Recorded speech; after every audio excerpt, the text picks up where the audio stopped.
So I went to Incorporate earlier today, and some guy basically told me that my business was a failure. What? Yeah, Who told you that? some guy who's working at Ray's. Some guy who's working at Ray's told you your business was a failure. Basically, yeah. Well, what did he say? He told me to come back to him once I had a clearer idea of what my business was. And then he told you it was a failure? Well, no, not exactly. I'm sorry. I'm just trying to figure out when he called your business a failure. Okay, maybe he didn't call my business a failure, but it was insinuated. Okay.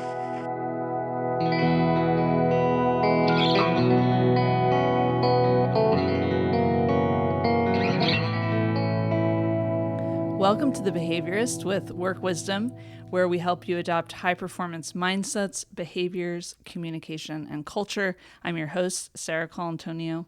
Our intention for the Behaviorist podcast is to share accessible, concrete practices that you can weave into your whole life to begin a shift toward joy and meaningful achievement. Today we have my favorite person ever, Kedren Crosby, on the podcast. Thanks for joining me today, Kedren. It's always a pleasure.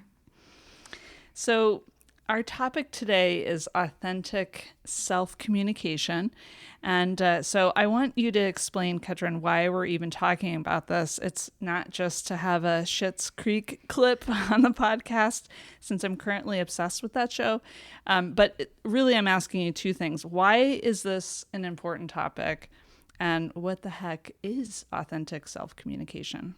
I think it's really okay if we just talk about this so that we can have that clip from Schitt's Creek. But what is authentic self-communication?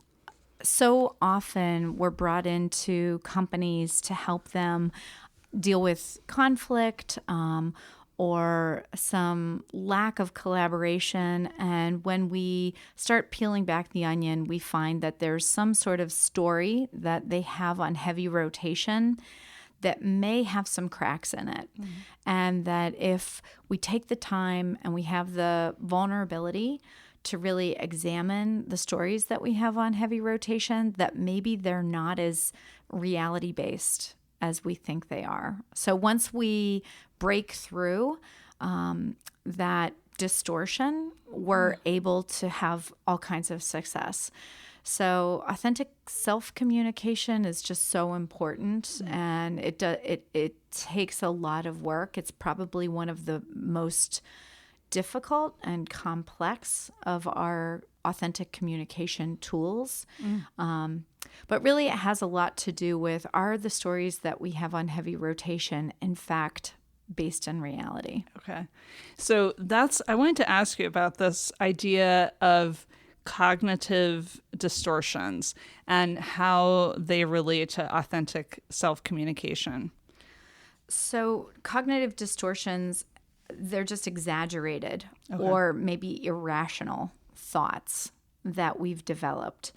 They tend to cause a negative outlook on life.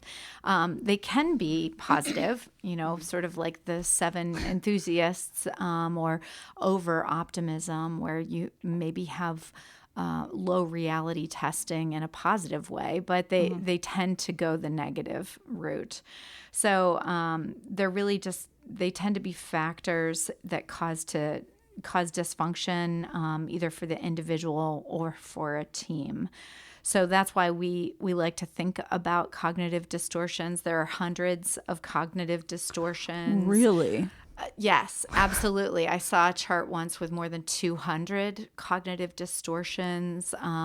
Really, it has to do with reality testing. So in the world of emotional intelligence, we actually can assess how well you're able to be objective. But really common cognitive distortions are things like overgeneralizing or catastrophizing or personalizing, thinking everything is about you. Some of it is, all or nothing thinking. Everything's black or white. Everything's all great or it's all terrible. But, you know, I like to think about cognitive distortions and biases also, like attribution error or conformity bias or confirmation bias or implicit biases of any type too. So it's when we're not really, like I said, based in reality. So it sounds like self miscommunication. That's what it sounds like. Yeah. And when I think about those, like attribution error, or other of those cognitive distortions, what it makes me think of is those distortions can feel true. They can feel so real that I wonder, how do we even break out of it? Like if we're in that mindset. Loop. Yeah, it's like a loop. Yeah. It tends to be. Well, I mean, there are lots of different ways. Sometimes it requires a therapist, a psychologist or a psychiatrist, depending on how deeply embedded the cognitive distortion is and how painful the dissonance. So the dissonance is when you have to hold two competing ideas, like, I think you're a good person, but maybe you were late for this podcast. So can I hold those two, disparate ideas together? So we call that holding tension, learning how to say, yes, Sarah is both good and occasionally late. And those two can live together. Yeah. So we tend as humans to try and minimize the distance. And so that's where sometimes distortions come in and we get a little, we're not reality based anymore. But so some of the simplest ways to help with some of the inauthentic self-communication. I really like what Brené Brown talks about when she's trying to get some distance between a story that she has on heavy rotation that she thinks is just like this incredibly tight, firm, reality-based story. And so what she'll start to do is she'll say, the story that I'm telling myself is that you don't respect me, rather than just you don't respect me. And so even by adding that early part of the sentence with the story I'm telling myself is that you don't respect me, it helps her get a little distance and put some cracks in that firmly held belief. So then she can maybe move on to realizing, oh, maybe that's not as firmly true as I thought it was. So that's one that I like a lot. Another one, well, I know that you use the Byron Katie. Tell us about Byron Katie, because I think her work is really interesting. We've used it before. That's right. We wrote our authentic communication book, and we talked about it in there. So yeah, Byron Katie is really fascinating. So the first technique is so simple. It's the 4 questions. And so if you have some disempowering story, as Brené Brown would call it, you ask yourself, is it true? And the second question is, are you sure? And then the third question, I think, is really poignant, because it's when you have that thought, what do you think when you have that thought? So you have to really dig into how is this thought affecting me? And then the last one is, who would you be without that thought? And that can really shake up a belief. It can shake up a cognitive distortion when you go that far into it. So I like those 4 questions. Is it true? Are you sure it's true? Absolutely sure, doesn't she say? Right. Are you absolutely sure? Yeah, are you absolutely sure? Yeah. And when you have that thought, what does it do to you? And then who would you be without that thought? And is that what she calls the turnaround, or this is the next thing is the turnaround? The next thing is the turnaround. Yeah, those are the 4 questions. Yeah. The turnaround is a little tricky. I think it's what's funny about it is I remember coming home one day and I was like, this person doesn't like me. And you were reading about Byron Katie's The Turnaround. And so you were like, let's try it out. And I was into trying it out. So the turnaround again, so I would just say, okay, this person doesn't like me. And then your instruction to me was to turn around to the self. So I had to phrase it as, I don't like me. And then I had to think of 3 occasions where that was true. And then the second step was to turn it around to the opposite. So I had to say, I don't like that person. And I think what happened that time when I had come to you with that, when I said that, I don't like that person, really, that's when the alarm bell went off. And I was like, oh, actually, that resonates more. And it was a little upsetting, like it was humbling, but it was also, it made me realize, okay, I can actually, this is more about me and I have the locus of control. It's not this other person. So anyway, then you come up with 3 instances where that's true. And then the next one is you turn it around to the opposite. So then I said, this person does like me, and come up with 3 examples of where that was true. And so then I did that. And I felt like the turnaround was so powerful because it really puts major cracks into the thing that you think is absolute truth. Because you have to think of examples of this other mindset. And, I think sometimes you might realize it's not a distortion, that it's actually true. But once you go through that process, it's really powerful. I agree. It's so strange too, isn't it? Yeah, it really is. Yeah, I can think of many things where I should be taking myself through the turnaround. Yeah, it's so good.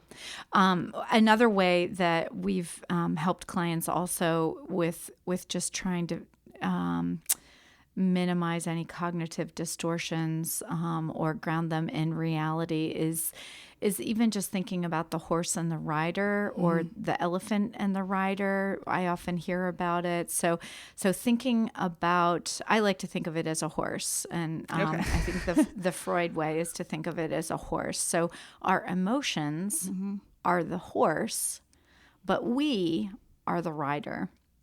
And so let's say we're riding our horse down the center of a street, and a mouse runs across the street, and our horse, the emotion, wants to rear up and whinny, and we, as the rider, we can actually put our spurs into the side of the horse and say, actually, we're going to keep on going. Yeah. We're just going to stay calm, little horsey.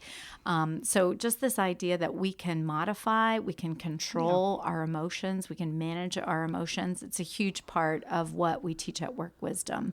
Even the scary emotions, we can manage them. Yeah. I think also Mr. Rogers taught that. Yeah. So we have that in common with him. Yes, Mr. Rogers did. Yeah, that movie about him that we cried so. Yeah, such a good movie. So, we learned in our emotional intelligence training about the ABCDE. I think that's another tool. Oh, it's a really great helpful. tool. Yes. And so I think it's basically about cognitive restructuring or cognitive reframing. I like to just call it the ABCDE. I know it's kind of simple, but that's one of our core values.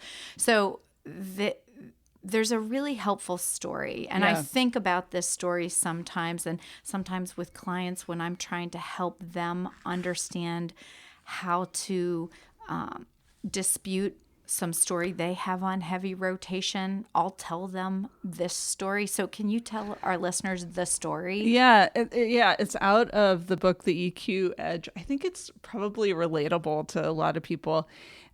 So Bobby and Brenda, they've been dating for a while. And one thing that I find interesting about this couple is they're neighbors and they live near each other. And so anyway, she goes away to college, but they stay in touch and they talk on the phone and everything like that. And she's coming home for the holiday break, and he's so excited, and he's like waiting to hear from her. And so he wakes up in the morning and he sees that her car is parked in her driveway. She's home. But she didn't let him know. So he's like, oh, she didn't tell me. So his parents are like, what's wrong?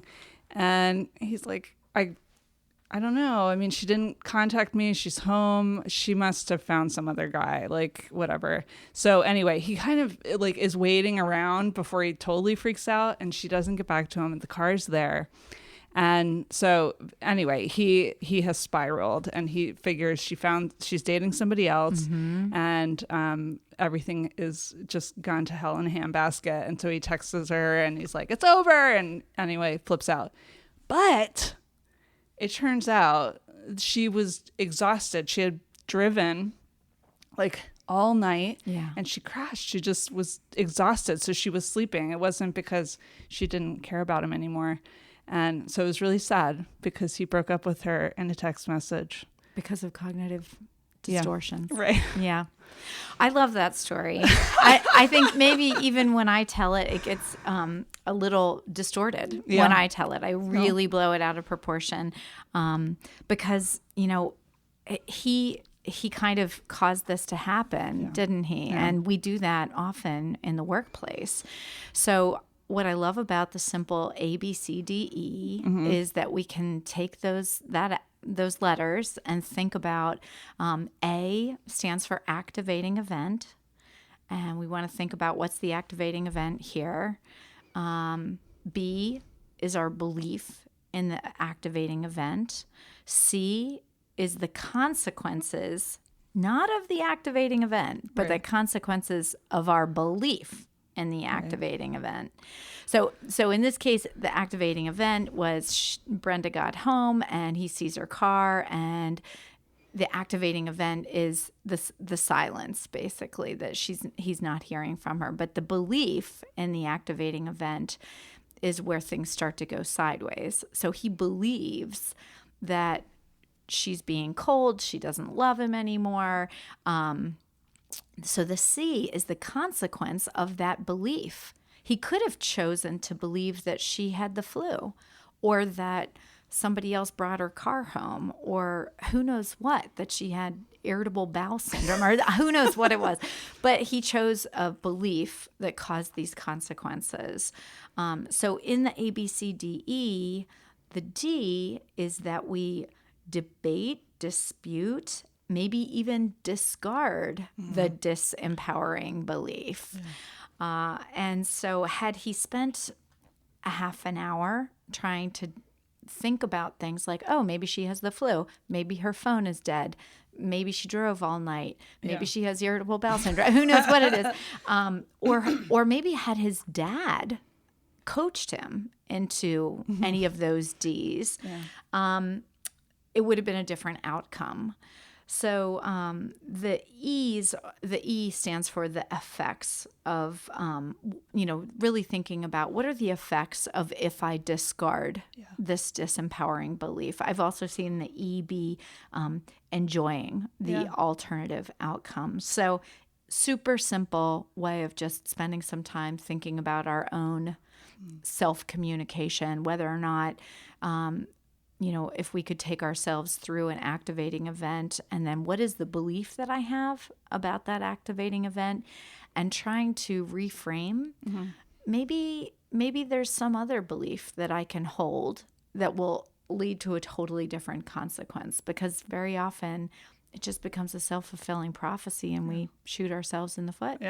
Yeah, it's to me, it's so much about being mindful and just paying attention. Like, the reaction might feel sort of crazy, but then taking a moment to look at it, to investigate it. Yeah, there's a daily email that I read every week from Richard Rohr, and this entire week it's been about contemplation and mindfulness, and really only when we sit in silence, have that kind of solitude, can we hold these hold the tension of these beliefs that, maybe Brenda did come home and maybe she doesn't want to talk to me, and that maybe they're both okay, and we can start to see more clearly. So I do think, while we didn't really mention it as a formal way of managing authentic self-communication, honestly, I think it's probably the best one to have some sort of mindfulness practice. Yeah,